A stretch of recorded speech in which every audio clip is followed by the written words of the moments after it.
حدیث مبارکہ رسول اللہ صلی اللہ علیہ وسلم نے فرمایا، عورتوں کے بارے میں میری وصیت کا ہمیشہ خیال رکھنا، کیونکہ عورت پسلی سے پیدا کی گئی ہے۔ پسلی میں بھی سب سے زیادہ ٹیڑھا اوپر کا حصہ ہوتا ہے۔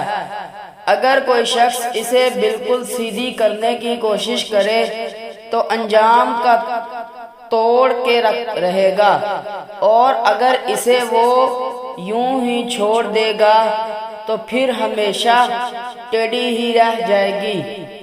پس عورتوں کے بارے میں میری نصیحت مانو، عورتوں سے اچھا سلوک کرو۔ البخاری حدیث نمبر 3331۔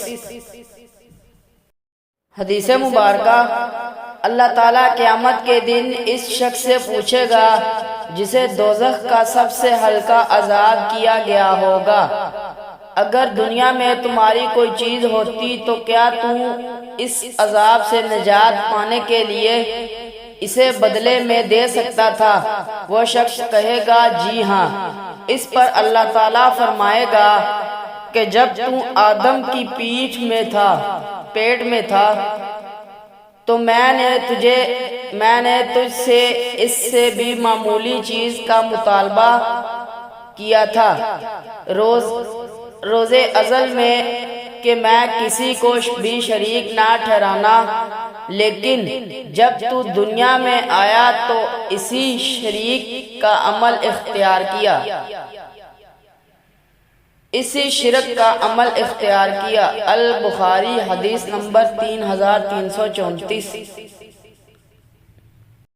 حدیث مبارکہ، رسول اللہ صلی اللہ علیہ وسلم نے فرمایا، جب بھی کوئی انسان ظلم سے قتل کیا جاتا ہے تو آدم علیہ السلام کے سب سے پہلے بیٹے قابیل کے نامہ اعمال میں بھی اس قتل کا گناہ لکھا جاتا ہے، کیونکہ قتل ناحق کی بنا سب سے پہلے اسی نے قائم کی تھی۔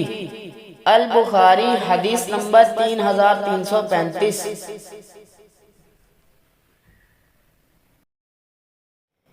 حدیث مبارکہ، نبی کریم صلی اللہ علیہ وسلم نے فرمایا، کیوں نہ میں تمہیں دجال کے متعلق ایک ایسی بات بتا دوں جو کسی نبی نے اپنی قوم کو اب تک نہیں بتائی۔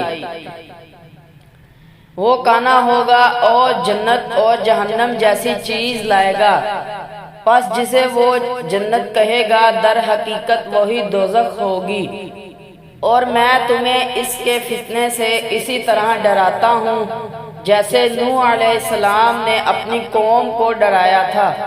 البخاری حدیث نمبر 3338۔